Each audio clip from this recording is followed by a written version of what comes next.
All right, ladies and gentlemen, it is your favorite warlock and practicing necromancer.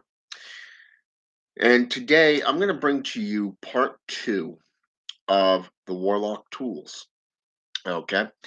Now, the first thing I'm going to bring to you is the Athame. Okay.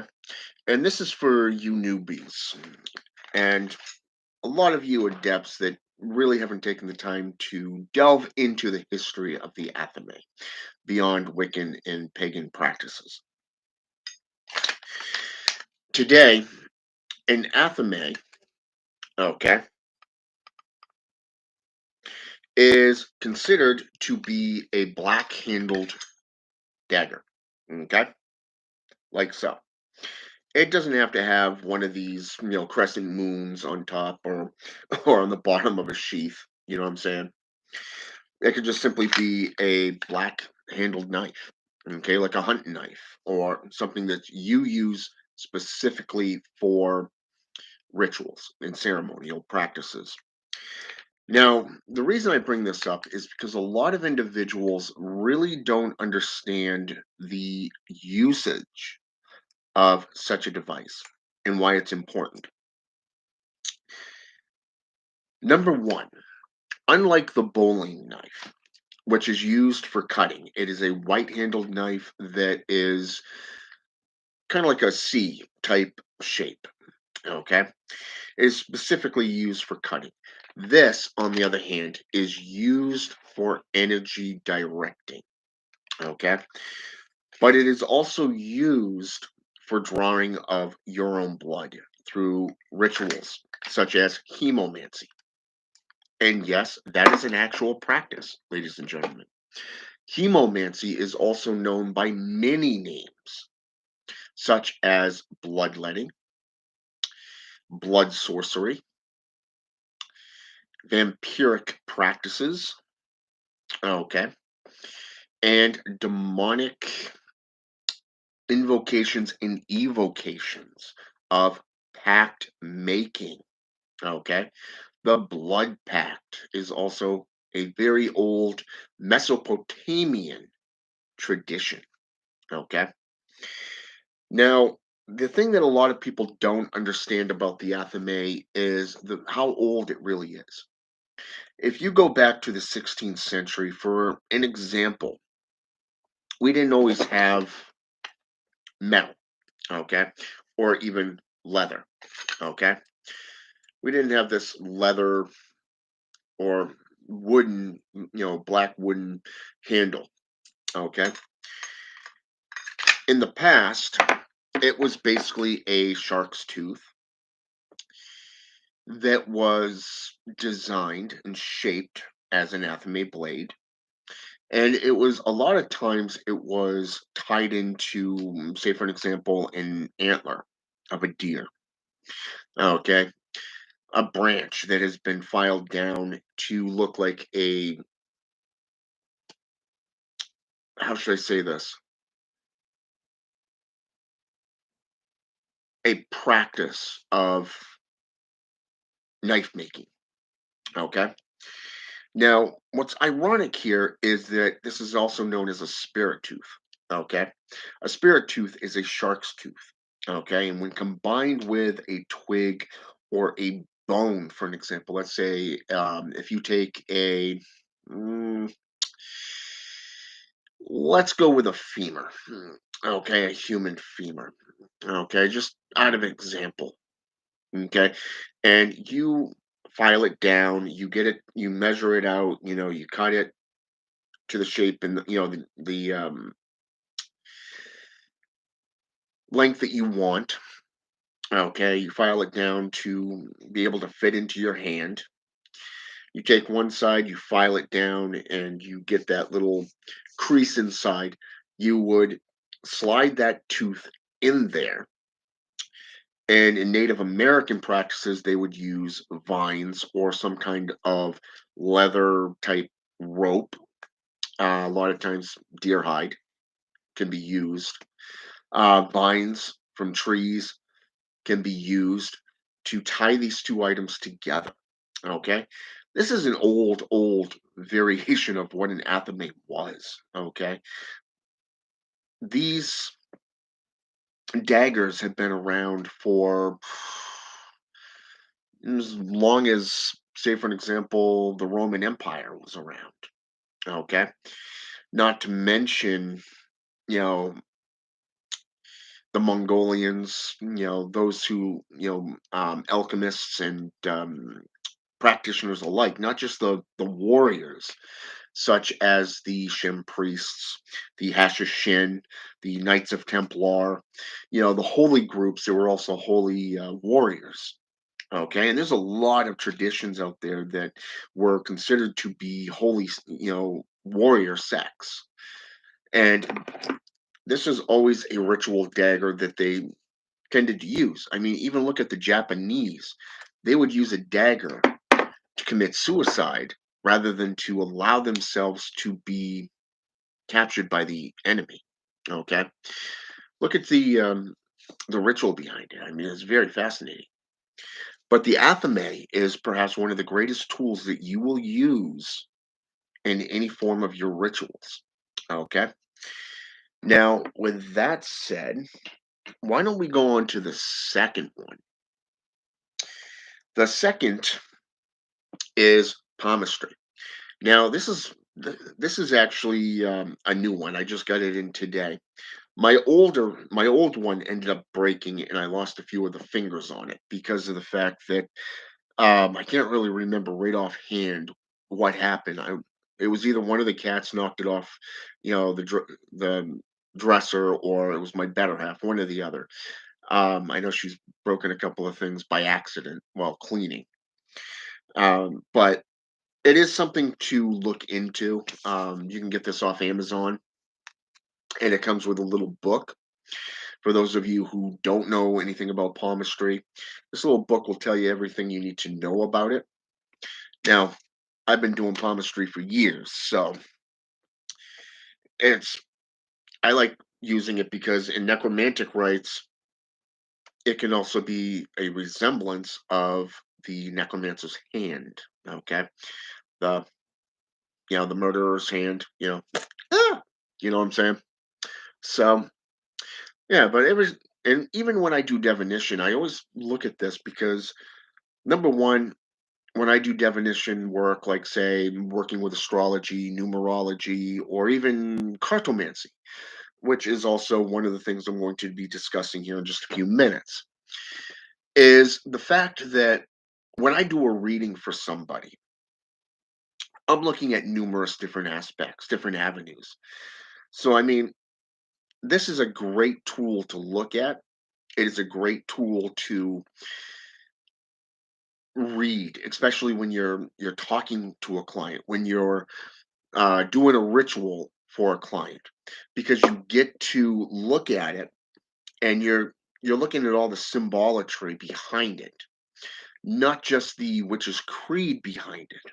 Okay, it deals with your life, your heart, deals with your fate. It deals with the sun, the moon, deals with planetary numerology.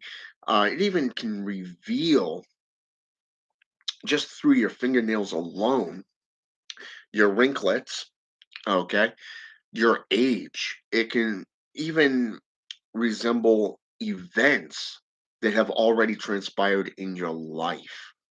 So it is a great tool to symbolize and envision in a whole wide range of things.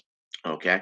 So I do recommend that if you are a warlock, a young warlock, or whatever, you get into this. It doesn't matter if you're a Brua, a Bruo or a Maramberos. Doesn't matter if you're a Bokor. Okay, even if you're just into Satanism, like a satanic warlock, or just plain warlock within traditional witchcraft. You know, this is a tool that I would recommend to you. Okay, it is a great tool for you to be guided through. And like I said, even after 33 years, I'm still going by this one tool. I used to just go by the book. I used to go by a book by Raymond Buckland, okay, years ago. And matter of fact, I still have that book, and it's sitting right over there on the shelf, and I can actually look right at it and see it right now. It's a very, very good book. It is a great tool to have. Okay, not just tea leaf reading or palmistry, you know, things of this nature. Keshan 86, welcome to the channel. So, anyways, the Athame and the hand is something that is very, very good. There's also a thing called nowadays, the Alchemy Foot.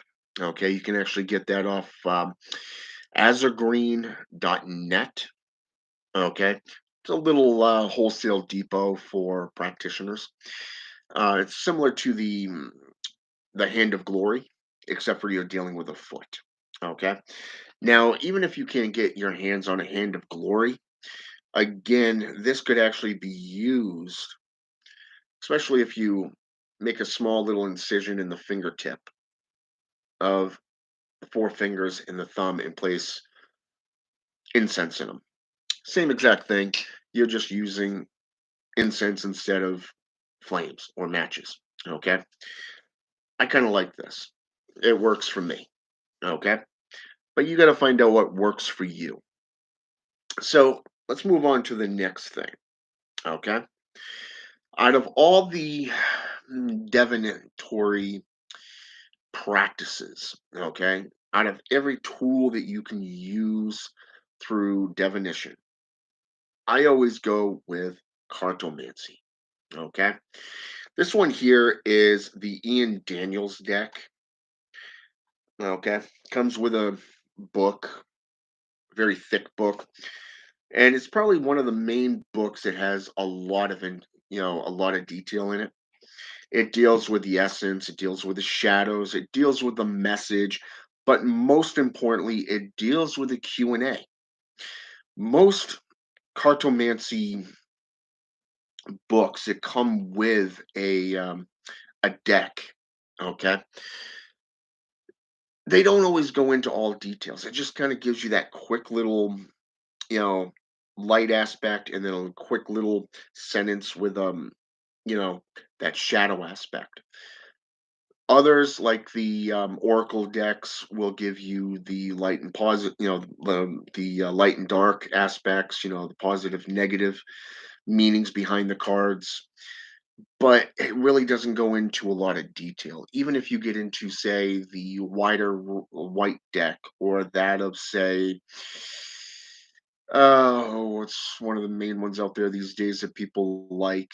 Oh, right, the demon deck. Okay, deals with the 72 goetic demons. Okay, again, it does not go into a lot of information. Okay, the fallen angel oracle deck, same thing, not a lot of information. So I actually have about 7 decks myself, and I use them for various different techniques. Okay, I have one that I use when I'm doing necromantic rites, and this is the Necroman icon deck. Okay, if I'm doing druidic type rituals where I'm looking for intellectualism, I'll use the Celtic Goetic team, type deck that deals with the druids, okay, and the aspects that work with them. Okay, if I'm working with, say, things that are dealing with mystical or, let's say, emotional, physical lifestyle changing type stuff, I always go to this deck here because it deals with everything from magical to um, emotional, physical, but also religious perspective. So when you look at this, you're not just dealing with let's say, for an example, let's go with the mysticism. Okay. You're dealing with, what is it there? In this deck here, you have the scepters, you have the skulls, the athame, and I want to say skulls. Okay. Skulls, scepters, knives. Okay. And also grails. Okay. Now, the Grails is more lifestyle because if you look at the Grail, what is the Grail? The Holy Grail is something of eternal life, right? So, if you're dealing with a life changing effect that's dealing with mentalism, but also spiritualism, you have the Scepters. The Scepters really delve deep within mysticism and spiritual applications. The skulls are more emotional, okay, not just from your own independent practice. The Athames, or in this case, swords or knives, okay, depending on the deck, knives represent physical applications, say physical wounds. We all know the psychological effects of trauma, okay? Trauma can affect you on numerous different levels, ranging from emotional turmoil to physical pain. Okay. If you've had broken bones, you are most likely feeling the applications of those bones with the changing of the weather. Okay.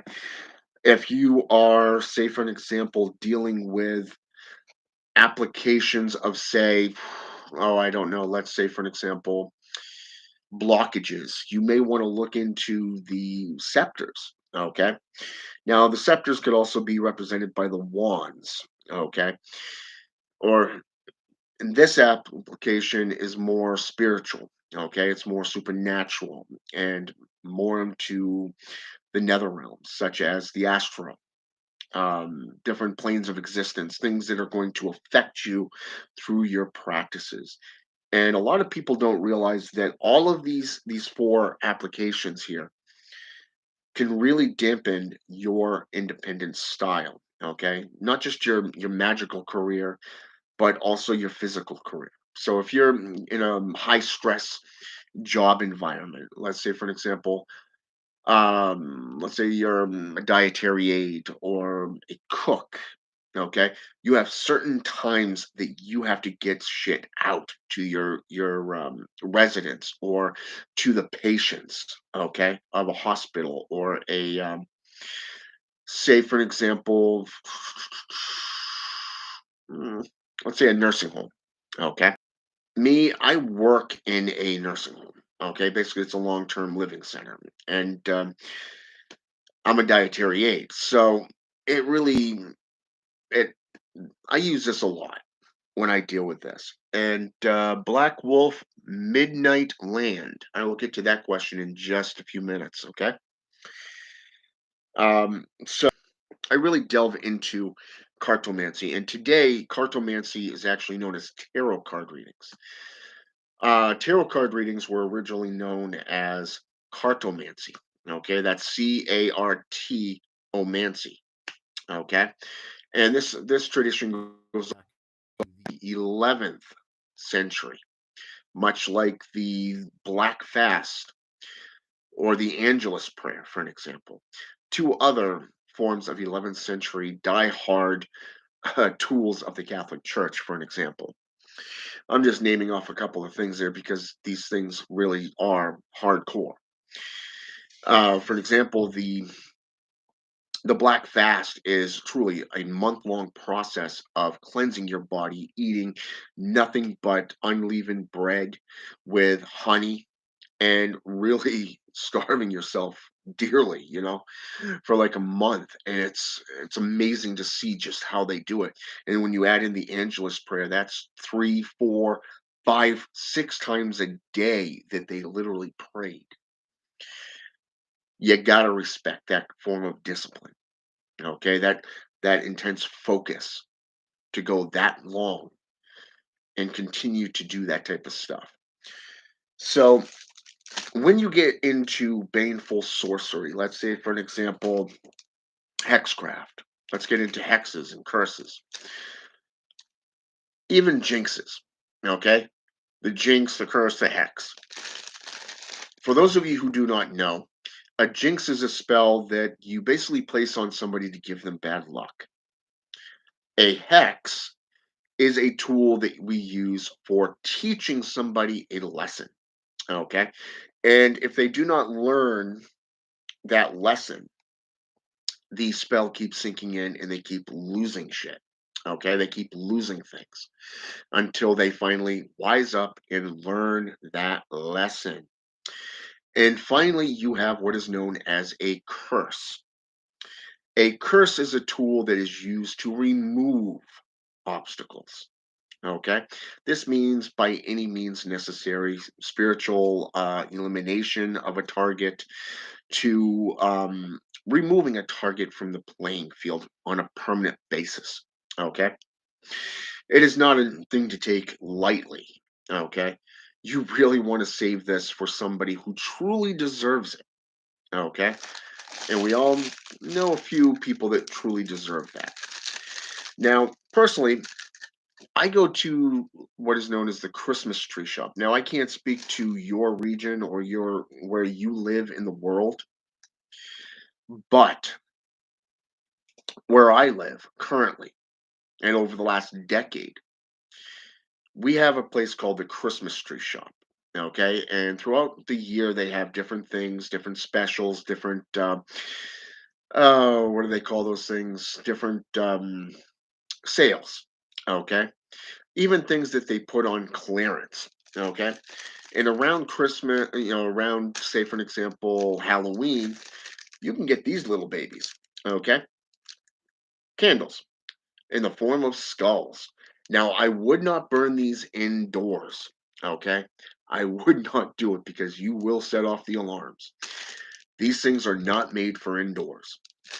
So, if you have a graveyard somewhere, over a mile away, great place to do a curse. You can bury the remnants in a grave. If you find one that is, say, for an example, been dug, but nobody's been placed in it yet, you could easily put all your items for that curse right in a box or in a cursing jar and just put it in there. They lower the casket or the box right in on top of it. And if you can coordinate, your rite with the burial, you could even do it during a rainstorm. And that is basically a good time to do it because the mud will cover it up. Okay. And what's interesting about that is that by the time they get over there to bury or to do the funerary rite of a person in the graveyard, they will not even notice the cursing jar or say, for an example, a die box, a hex box, or whatever, or even a gris, a mojo bag, or whatever that you placed in there because the rain hits just right that it creates a mudslide and it will bury it up. Okay. Those are some tools that I would recommend to you if you're getting into black magic, sorcery, or even just baneful sorcery to benefit yourself. Okay. Now, I can tell you that I've had to teach companies a lesson that I've worked for, and I've said this in past videos. I've also had to curse individuals to the point of nothing but bad luck until they've either learned their lesson or they've given up. Now, the last ones that I did this to, both the district manager and the store manager just got up and left. The store manager, about a month after I left and placed that curse on the company, ended up leaving and going back to his old store. The district manager, on the other hand, recently, as of last year, gave up and just left her position. She did not learn her lesson, nor did he. However, the store that that curse was attached to, the curse ended because they no longer were employees at that store. Okay. And when you have a team lead that comes up to you and begs you never to curse that store again, that should tell you how good I am at that. It was a $7 million store. Okay. That literally went down into the thousands. So that was kind of cool. So, but all these tools play a huge, huge part in your practice. A lot of people believe that you need an over the abundance clutter. I mean, look at some of these African Caribbean, altars. Okay, just too much clutter. Okay, you really don't need anything. Personally, let's say for an example, all you need is 5 candles. Okay, let's say four on the corner and one in the center. Okay, it represents number one, it represents the 5 elements. Number two, it is also representing the pentagram or the pentacle. Okay, and if you do it right, you can actually set up a pentagram or pentacle right there in on your altar. But like I said, it comes down to how motivated you are. Okay, you don't have to go into so much clutter that you can't do shit during your rituals.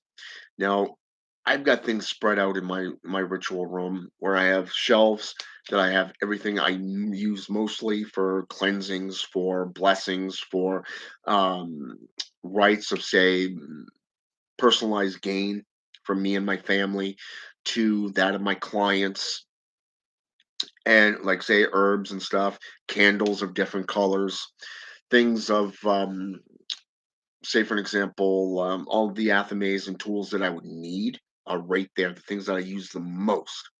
And then I have a dresser across from it that has four, it's a wooden dresser. It's got 3, 4 drawers that really are full of things of baneful magic, things like old jars of ragu spaghetti sauce. You know what I'm saying? You take that bottle, you rinse it out, you cleanse it, you bless it, you sanctify it, and you have it right there. Okay, you can use this for cursing. It's called a sweeten jar.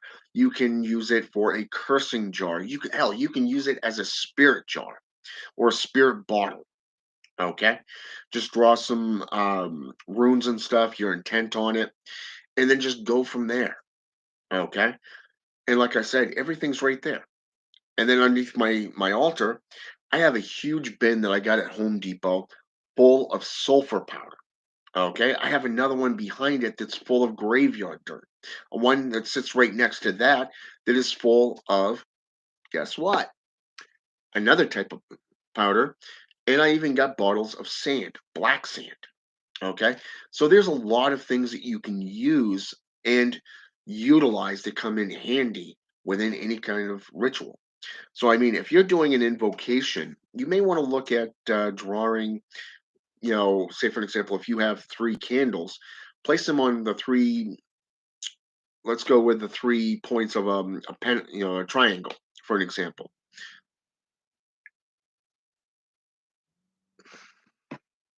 I apologize for that. I don't know who that is, nor do I care. But you put the 2 candles on the back, on the, say for an example, you go for the black candles on the back, okay, and the red candle up front. Now, attach these candles through sulfur powder, okay? Add in sea salt, okay? This creates a electrical charge that literally connects all 3 candles in the form of a triangle. Now, you want to make sure that you either have it in a positive or negative manner, verted or inverted, much like the pentagram itself, okay? Now, if you have this in a circle of empowerment, even better because you can add 9 candles around it. Okay.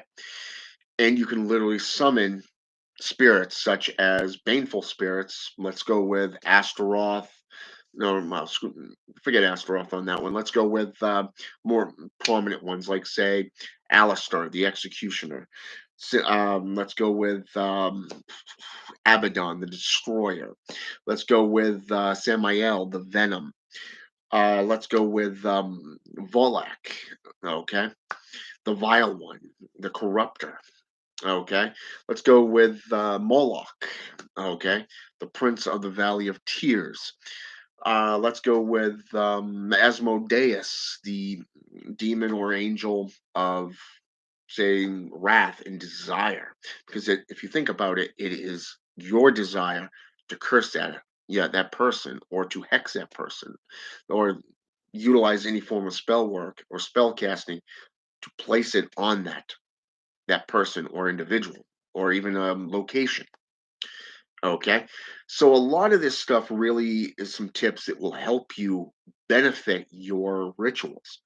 But I would also recommend beforehand, before doing anything, meditate, perform mantras. Think about who you're going to call. Think about what this person has done to either yourself or your clientele. Why is your clients coming to you? And why would you use something such as the skull? Okay. Divination is perhaps one of the greatest tools because you get to delve into the matter. Okay. You get to delve.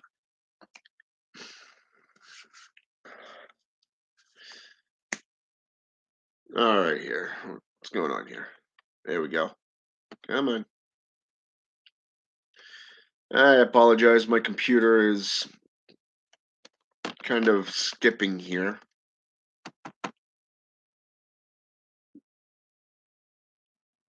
Oh boy.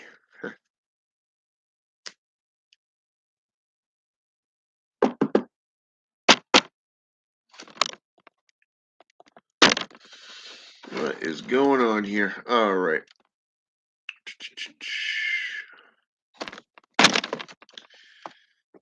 Hmm.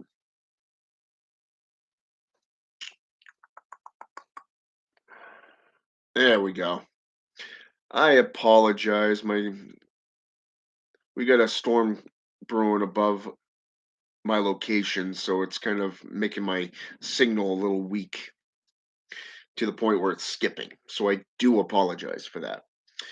So as I was saying, doing some divination beforehand, before doing any spell work or ritual work, will help you find the best avenue to perform those types of rituals or any kind of rituals.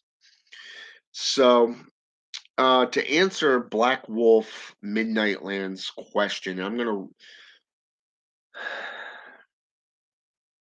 going to read this. Do you consecrate your tools for specific purpose, more defined reasons, or just resonate them with energy specific to the currents you are working with?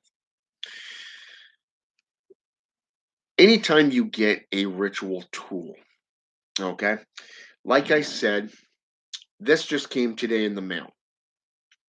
Before I place this on my altar, I'm going to consecrate it. Okay, I'm going to sanctify it and I'm going to bless it. I'm going to call on the spirits that I work with and ask them to do the same with it. So you're getting two avenues of consecration, blessings, and sanctifications. Okay, namely because of the fact that you don't know who's handled it.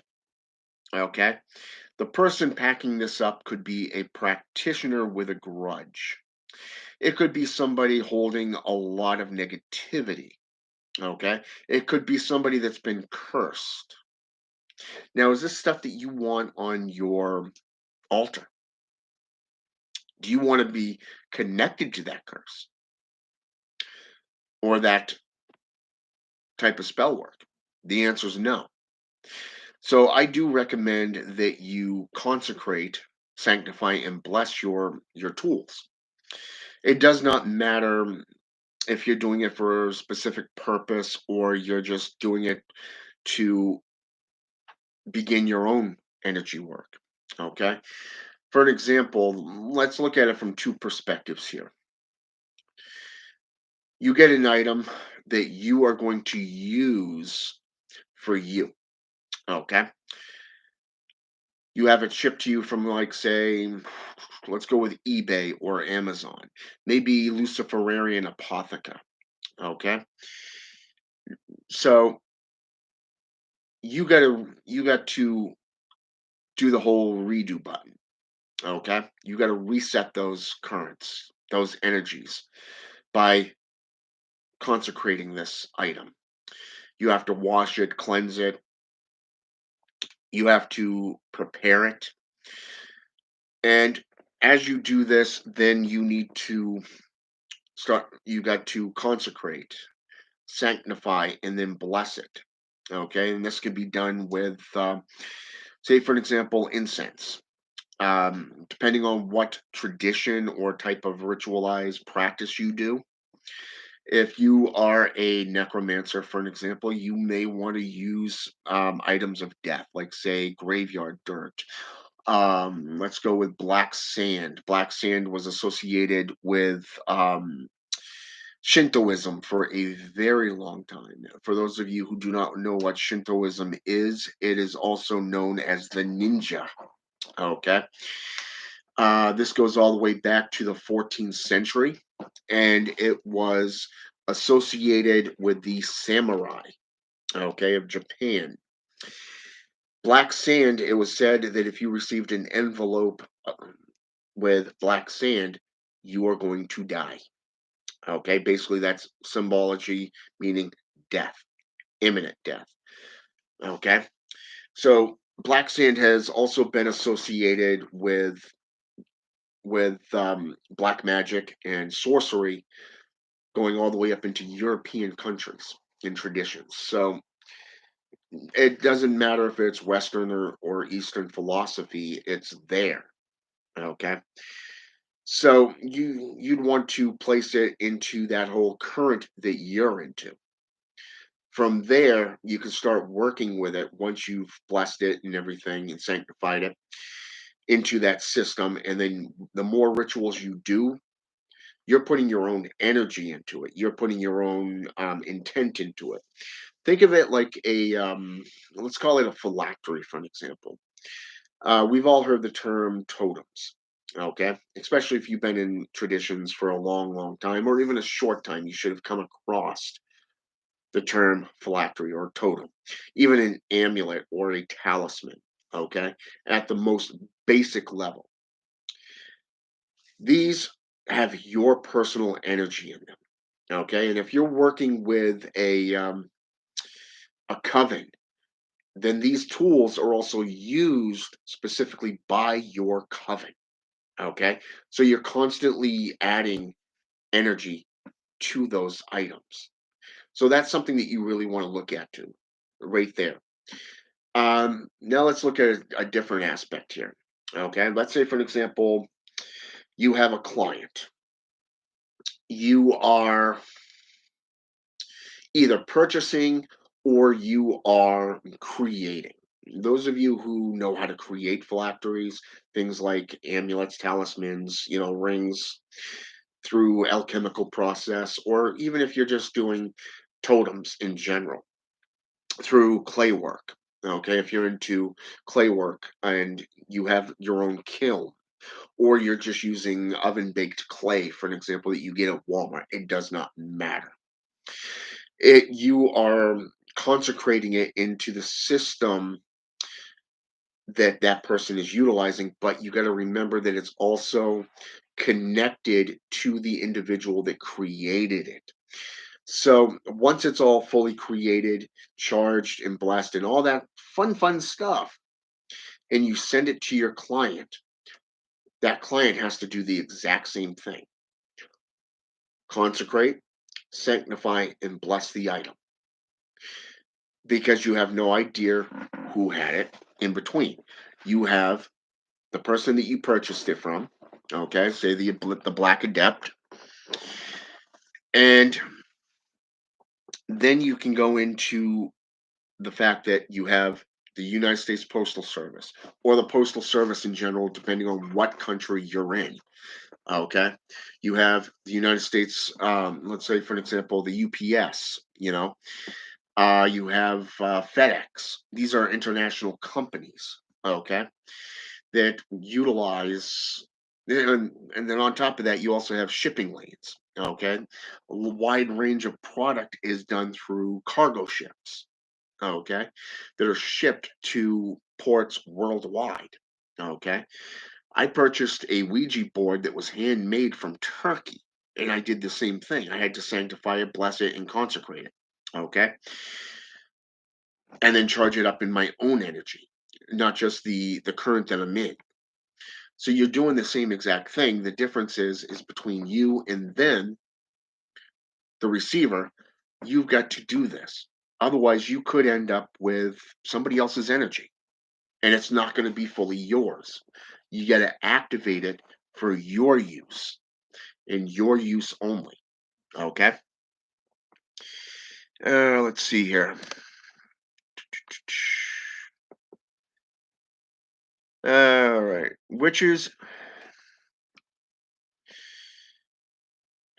Uh, witches and other practitioners in early days had none or almost none materials. Another great point right there. Do you think they had all this stuff that we have today? No. That's why I said you don't need clutter. You don't need something so elaborate that it's decked out, like one of these African Caribbean traditions, like say Brujeria or let's say Santeria, or even Palo, for an example. You don't need all that stuff. You don't need a big clutter. You just need the main materials. Let's see. Either make it or be resourceful nowadays. People think usually that to get stuff, they need to go online and buy stuff. That's actually true. Personally, in my experience, I found stuff at stores that I've used in the past, but I've also created a lot of things for myself and for my own clientele. Now, there are two avenues here to look at when doing this. Which has Number one, which has more benefits, okay, energy wise? If you put all your energy in it, let's say, for example, you've heard the term blood, sweat, and tears, okay?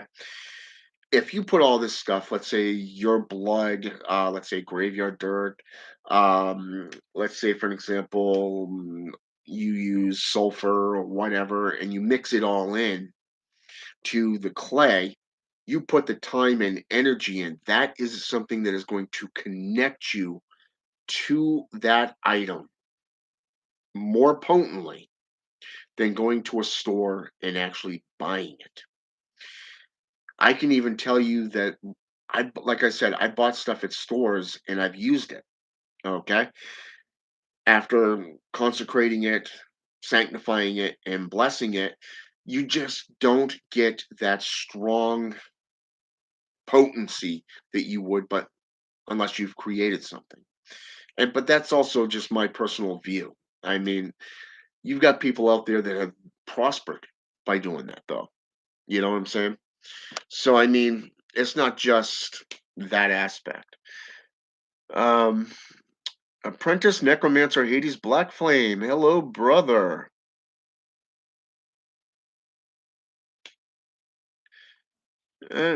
Yeah, it's been on my end. It's been freezing up a little bit. I think the longest one was about maybe about 2 minutes, minute and a half. At the shortage, but it's there.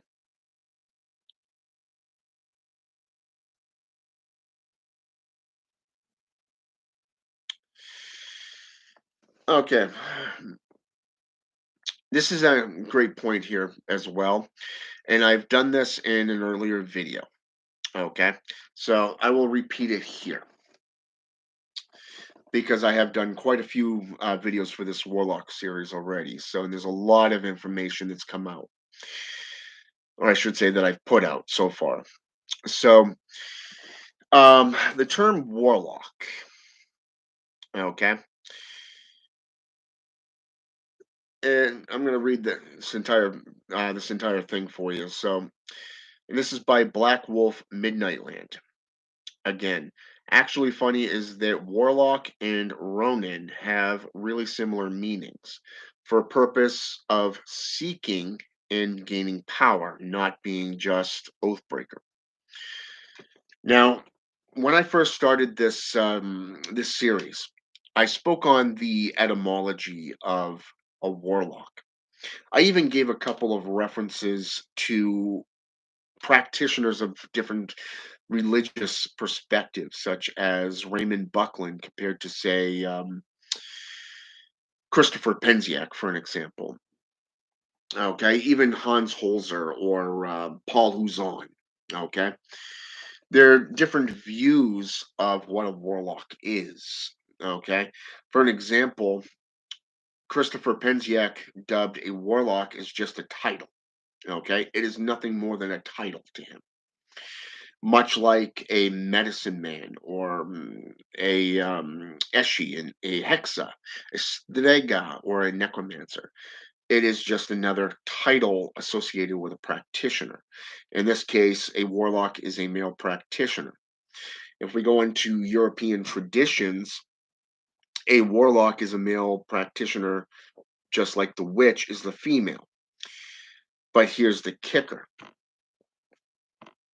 they're both keepers of the secret knowledge. Keepers of the secret knowledge. It's not until you get into the Welsh or Anglo Saxon that it becomes known as a liar, a betrayer, or a oath breaker. Okay. It's been dubbed by these traditions as being a bad guy. And then when you fill in with, say, Hollywood produced films, or that of, say, let's go, let's go with the white light religionist zealots, such as Christianity. If you go into their Bible, a warlock is also named just like a necromancer, as being something filthy, like a soothsayer or a witch. You're basically meant to die. Okay, put a witch to death. Then thou shalt not suffer a witch to live. Okay, and yet today we have these Christian witches, the Christian Satanic Bible, for an example. Is this not duality here? You know what I'm saying? So you really got to get away from this corruption, and you got to get away from the bullshit dogma that of today's society to even begin to find the truth. And the one thing that I can tell you and lead you to is, if you go into the Swedish tradition, the Hexa, about 85% was women. They were witches. The other 25% were male practitioners, the warlock. If you go into, say, for an example, the Eshi or the Aji, for an example, which is African-based traditions, you have the Bokor or the Kapalata, for the quote unquote bad guys. Okay, the ones that they frown upon, and this is the male and female aspect of a Bokor. Whereas an initiated individual would be called a Hungan or a Membo, okay? A witch doctor, a Babalawi, member of the High Council. If we go into other Caribbean traditions, you have the Brua. Okay, the Brua is considered a good practitioner, somebody that you go to and hang around that is beneficial. They work with healing magic, healing sorcery. And this is found in Brujeria. You see it in Santeria, Palo Mayumbi, Palo Monte, and even Quimbanda and Umbanda, okay, practices of South America. Shamanism, even. You see these terms as being healers, shamans, people who work within the light aspect of things. But when you get into things like the Marimberos or the Bruo, then you become a bad guy. And in this case, it would be no different from the Capilata or the Bokor, the Darak in ancient Gaelic, meaning dark oak. In Druidism, you have the warlock within pagan and Wiccan traditions, and you see where they've taken on a negative atmosphere. And a lot of times you'll find these individuals selling their services, and it's like, if you actually take the step back and get out of those mainstream traditions, you're going to notice that those of the white light traditions are doing the same damn thing that they're damning others of the non-initiated applications of doing.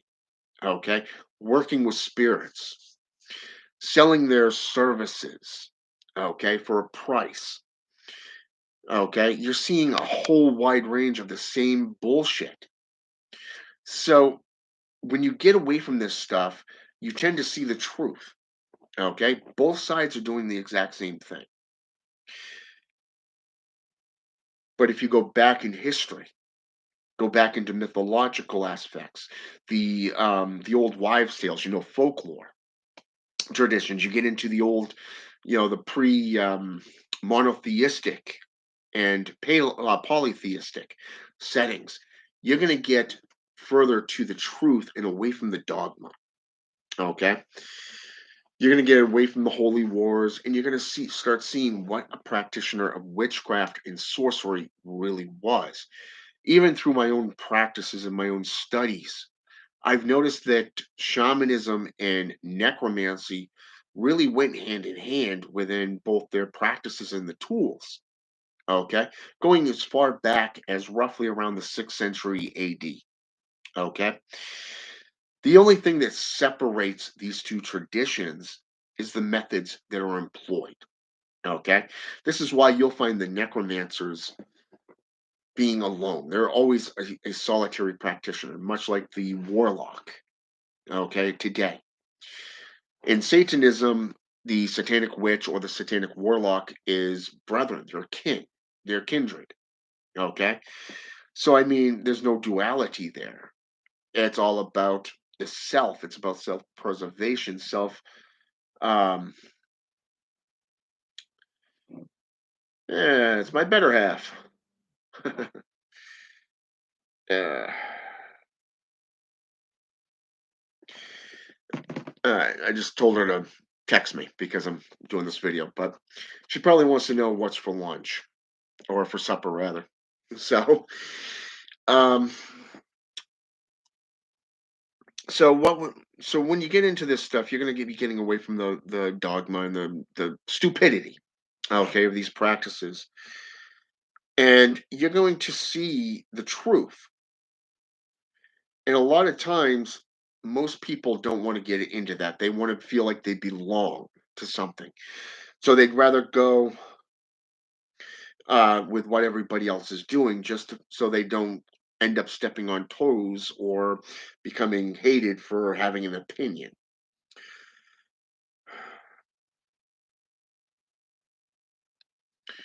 So there's things like this that goes on that you don't really see, okay, because so many people are more interested in just going, okay, this people is doing this people are going there and doing that, and then you got them saying they're going, well, guess what, we're right, you're wrong, you're fucked, get the hell out of my group.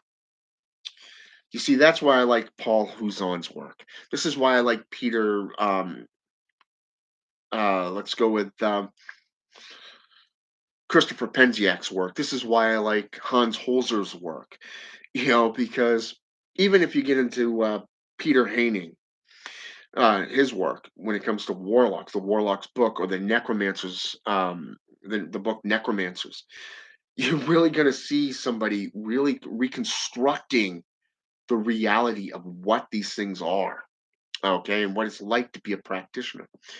For an example, Peter Haining is a Scottish descendant of witchcraft, okay, and when he created the Warlocks book, it was to recreate his ancestors' grimoire. Okay, it's going as far back as the 17th century, and that is something that is awesome. Okay, exactly. Black Wolf, Midnight Land. Dogma is working for others rather than yourself. Okay, and the one thing that I've learned over the last 3 to 4 years of practice within the traditions that I'm doing now is that when you stop dealing with the world and you stop allowing that drama and all those distractions to come in, you can finally deal with yourself. Okay, you can really delve into yourself, your work. You can delve into the history, the mythology, and you really become serious within your traditions. Okay, like I said earlier, I'm a practitioner of 33 years of various different traditions. The last 3 to 4 years have been magnificent. I've learned more in the last 3 to 4 years than I have in the last decade. Why? Because since I got involved with this organization that I'm working with now, through their system of sorcery, I've really doubled down. I've seen so much dogma just leave. I've seen people just get up and block me for no reason. And it's magnificent because all these distractions are gone. All these unwanted things are gone. Okay? I don't care if people hate me. I don't care if people love me. I mean, if people like what you do and they want to follow in your footsteps, cool. Hit that subscribe button. You know what I'm saying? But to me, it's not about numbers. It's not about how many subscribers you have. Even no matter what, YouTube or Facebook tells you, in their community rule standards. You know what I'm saying? So I mean, you may get, if you're on YouTube, just out of an example, you may get these monthly statements in telling you, "Oh my God, you got 11 new subscribers. You've had like say 1,237 watch times. You know, uh, 3,487 playbacks. Hours watched or whatever the hell it's called. Keep up the good work. And here's some examples to better your page." I can't tell you how many people have told me your content has become stale. You got to do something to mix it up. You got to do this, you got to do that. Well, I don't have to do shit. This is what works for me. Okay? If you like what I do, then follow by all means. But do your own homework, you know? And I've always said that. Since I started my own order, the Order of the Black Thorn, back in, what was it? Wow, it's been just about 10 years. I haven't done it in the last couple of years, but I do add things to the group on Facebook every so often. But when I was going to set it up, I reached out to numerous organizations of the time, and I asked them. I said, "What would you recommend?" Okay, and one organization got back to me and said, "Whatever you practice, whatever you preach, basically, back it up with numerous content." And always make yourself available to the public. Okay. And that is something I've always gone by since then. And I've gotten a lot of people that like it because I'm always doing live videos because this way I get to answer your questions in real time, minus the little time skips due to the signal drops. But it's there. You know what I'm saying? I'm making myself available to the public. I'm answering your questions. I'm giving you numerous sources, and this is something that is a good thing, in my opinion. Because to me, like I said, it's not about popularity. It's not about how many subscribers you have. It has nothing to do with popularity. It's not about ego. You know what I'm saying? It's about the magic. It's about the content. It's about your practices and what you're putting forth. I've always considered myself to be an educator, not just a practitioner. And you know what? It's worked for me. You've got to find what works for you and you alone.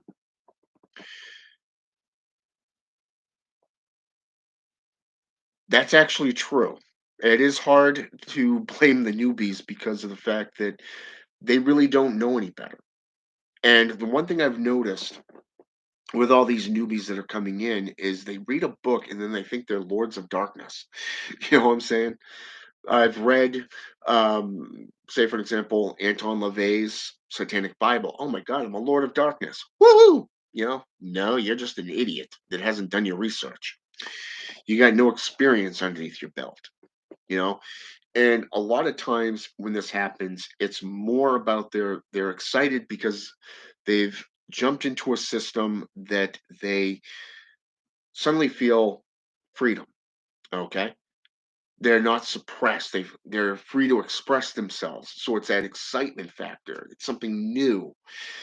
It's you're beginning your journey into a whole new system. Trust me, I know. I've been there.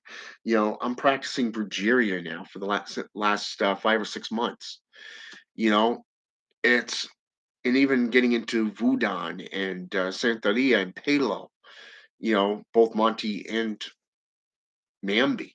Okay, so I mean, I get it. It's exciting, but eventually that's going to fade. Okay, that's just going to fade, and you're going to um, make the decision that it's time to double down and get serious about your practices. Start taking your oaths seriously and seeing what is it that's working for you and how you're going to be working with it. What spirits are you going to work with? And what does working with a spirit mean compared to doing your own rituals? For an example, you know, I did a ritual back in October for just out of an example, and I was working with a specific entity. Okay, and I started out doing this one. I wanted to be, well, let's just say it was more about one-on-one relationship type thing. I wanted to get to know this spirit, and at the time, I was being attacked. Okay, and it was funny because of the fact that I ended up getting a request to do a curse on somebody, and I was hired to do this curse, and I started doing this rite, this ritual, and I was using the same tools that I was using for that divination aspect. And it was funny because I would never have thought about using a cursing jar with a divot box. Okay, I kid you not, a divot box. Placed all the items, the candle wax, all the sulfur, all the salt, the sea salt, the black sand, the sulfur powder, everything that I used, I just put in that divot box, and I took it over a mile away and I tossed it in the river. You know, because the person wanted this person to suffer. Well, guess what? Drowning effect. The symbology of it just happened. So I mean, you're seeing how the spirits can benefit you through knowledge and wisdom, but at the same time, you've got to go out and get all these materials, put the time and effort into your rites and rituals to get it to even work. Okay, now I can tell you, I was sitting most of the time within a circle of 9 candles. I had candles all the way around the circle. I had the triangle inverted with 3 candles in center. I was using my a tool that a brother made for me, a friend of mine from overseas who sent this to me because he was making one for himself and he made one for me. It was an honor. Okay, and I laid that in front of it. I had the box to the left. I had the cursing jar in the center, the divot box, like I said, to the right, and all the items I needed to the left, and I put all this stuff around it in a triangle and just went with it. I mean, I was using the cursing, the emotion behind it, especially with what was said to me by the client. It really brings out the emotion that connects when you think of effigies and you're thinking of connections of the effigies and the how should I say this?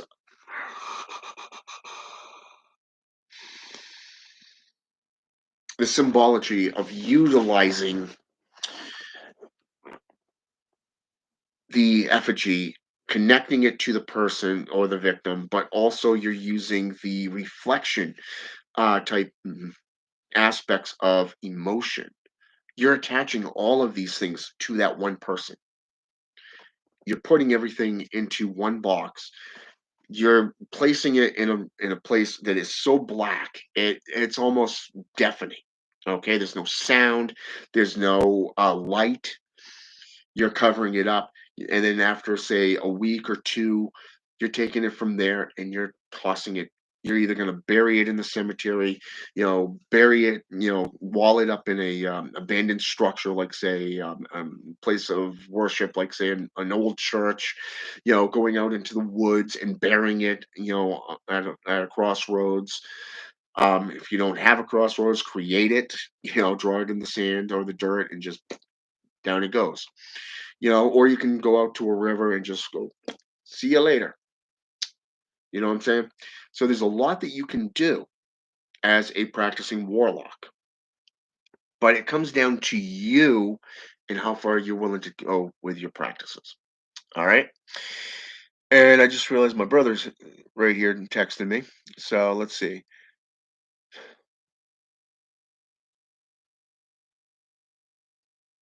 Yeah, basically, that's exactly what happens.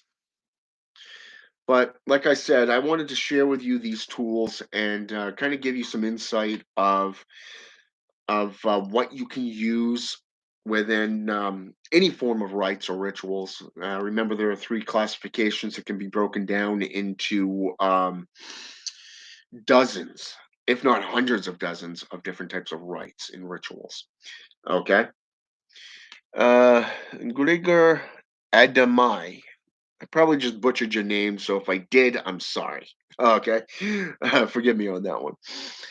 Let's see. Greetings to you. Welcome to the channel. So, yeah, so like I said, just find out what works for you. Delve into the histories and go from there. All right. And with that said, I'm gonna get my ass off here. I gotta go see what my better half needed. She hasn't texted me back yet. So I hope this has been intellectual. Hope it's been educational, and I hope you go on and get the sources that I mentioned earlier. By the authors that I mentioned, and begin your journey. Okay. If you have questions, feel free to reach out. I will answer. It may take a little bit of time, but I will answer. All right. I am on TikTok, Timber, YouTube, Instagram, and Facebook, and MeWe.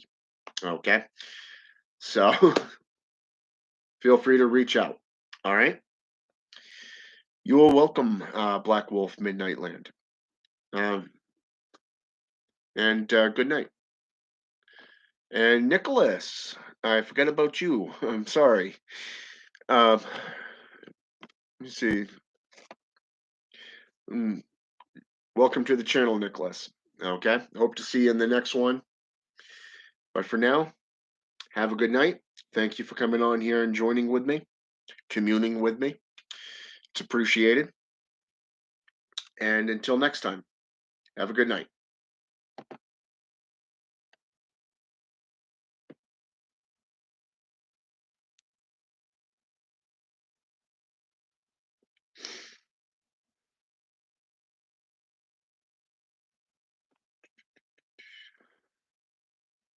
You getting off here?